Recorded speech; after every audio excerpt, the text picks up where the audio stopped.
As the kids come in, they are going to see this PowerPoint slide posted to the board, and they will see that today's agenda is to review integers and graphing on a number line. They will then watch an instructional video. Then they will do graphing on a coordinate plane notes, and then they will do a coordinate plane quizzes.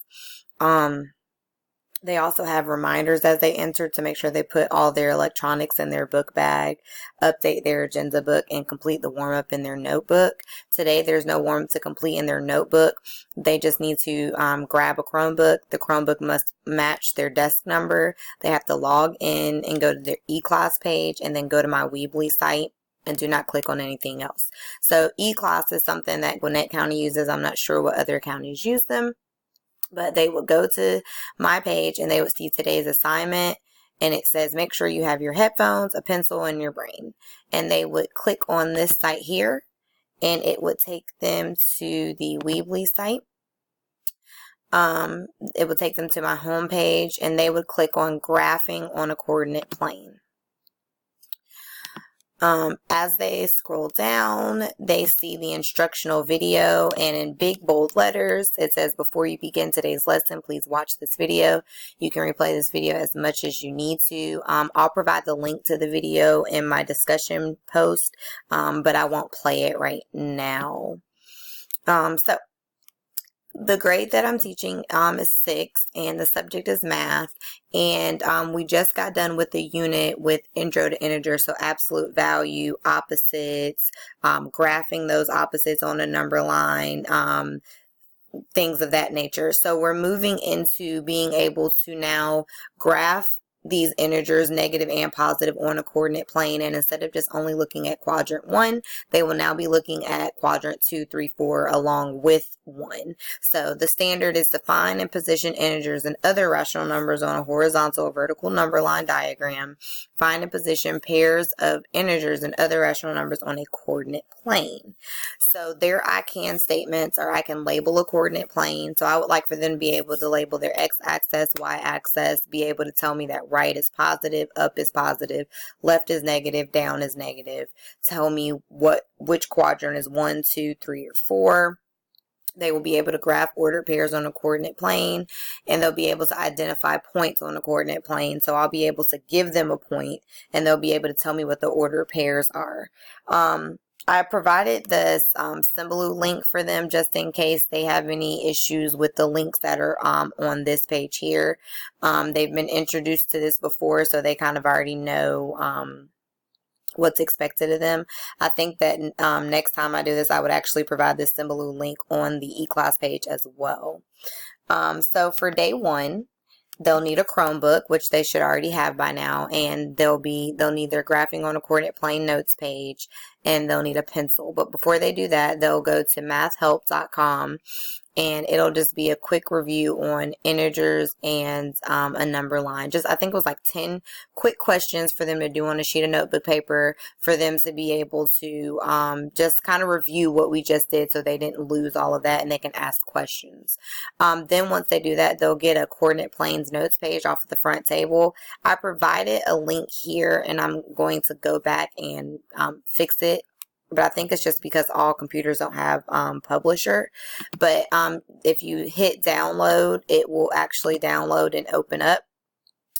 And the notes page looks like this, and I will zoom in. So it follows along with the Nearpod, and they have content objective, language objective, and then they just have questions that they need to answer throughout the Nearpod. And I will actually go to the Nearpod and put in the code myself so you guys can kind of see from a student. So UIFPK. So they would log in, and I'm going to change this to Ashley Brown. And I want them to use their first and last name. They'll join session. It is student pace, and it just graphing on the coordinate plane. Go through each slide carefully and fill in your Nearpod notes as you go. Content, language, what today will be about, and they can hit play and it will read it out loud to them as well.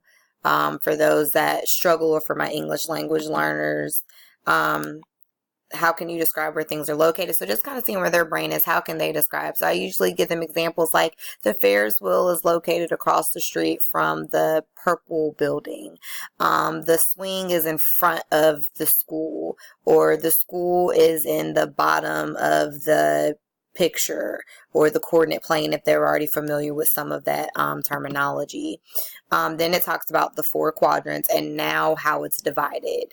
And then it turns around and it asks them, it continues about quadrants, and it tells them that, well, using quadrants makes it easy to identify. So majority of them kind of go back and go, oh, well, the Ferris wheel is in quadrant 1, or the food place is in quadrant 4. Then they have describing points, so they'll watch through this. So for example, they can see that cafe is located in quadrant 2. Then you have describing points. Then they talk about labeling the coordinate plane. So they'll just kind of go through this, and they'll have things that they can do, little questions that I can keep up with, like a 1-question quiz. And then they'll have something else that they need to do, draw and label. So just kind of going through that Nearpod will kind of help them out.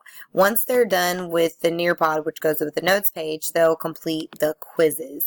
I found that even though this seems like it would be something simple for them to do that wouldn't take a whole class period, well, along with directions and redirection as far as behavior, this is something that would take the whole class period. So their homework would be to finish the notes and or the quizzes from class. Once they come in for day 2, we will kind of just go over the notes. I'll look at the quizzes, and I usually will make one of like the top 5 most missed questions one of their warm-up questions for the next day. So for day 2, what they need is a device again. They need their USA Test Prep login information, a pencil, and possibly an Expo marker. So to start class, like I said, they'll do their warm-up, which will be a top 5 missed question from the quizzes from the day before. I'll take any questions that they may have, and after we do that, we'll actually watch a video together, Math Antics, and if they go home and click on this link, it actually pops up. I love Math Antics video. So he goes through, I'm going to fast forward a little bit, so he goes through how you graph. The second coordinate number listed will be called y, and we're always going to list the numbers in that same order, x first and then y, so that we never get confused about which is which. In fact, coordinates are often called ordered pairs because they're... So I love the way that he kind of goes through vocabulary. Then they'll do USA Test Prep. Their login is, the account ID is all the same, but they'll enter their username and their password. I'm actually going to log in so I can show you what I assign them, or kind of preview it. So they would go to assignments on theirs, and I have them labeled and titled, and I'm going to preview. So the first assignment is coordinate plane matching. So they're just this vocabulary. This is the way of expressing a relationship between X and Y in a set notation. So if they think that's an ordered pair, they'll drag that there. This is the horizontal axis in a coordinate plane. This is the vertical axis. This is a pair of numbers given the location. Oh, nope, that's not it. This is, this is the ordered pair. This is a point at which a graph intersects the x-axis. So they could put that there. They could put this here. This is the point where the x crosses the y. The coordinate plane is located. So they could put this here. The coordinate plane. So they can like just put all that. They could submit their answers. Once they submit their answers, it'll give them a score. And then it says you have not completed the assignment because you didn't receive the minimum score by a teacher. Retry the assignment. So they will be able to retry the assignment. And I can look and see, and there's 3 assignments, and they're all different. Drag and drop, answering questions, choosing multiple choice, just different type of methods for them to use so they can be getting prepared for not just this lesson, but being able to get prepared for milestones, because there's always like drag and drop, and maybe you have more than one answer, multiple choice, open-ended. So I love USA Test Prep because it gives them that option. They will have remediation worksheets, and I will go to the lesson plan and actually click on one of them. So the first remediation worksheet looks something like this. So it's just them identifying the ordered pair. So tell what point is located at each ordered pair, then doing the opposite, and then plotting it themselves. And then the second one, let's see if it will open. Perfect. Then the second one just kind of looks kind of corny, but just something simple. So I can kind of gauge where their mind is. It's only dealing with one quadrant, but I notice that some students sometimes mix up their X and their Y. So I just want them to be careful of that as well. So let me just keep going. And of course, their homework is to study for tomorrow's coordinate plane quiz. And then day 3 is their coordinate plane quiz. And then we'll play Kahoot before we do the quiz. Then they'll take their quiz, and when they're done, they'll turn it in and they'll read silently. So this is expected to take a range of 3 days. And each class period. And I always have like alternate assignments for my early finishers. I will include my lesson plan as well in my discussion posts. Thank you.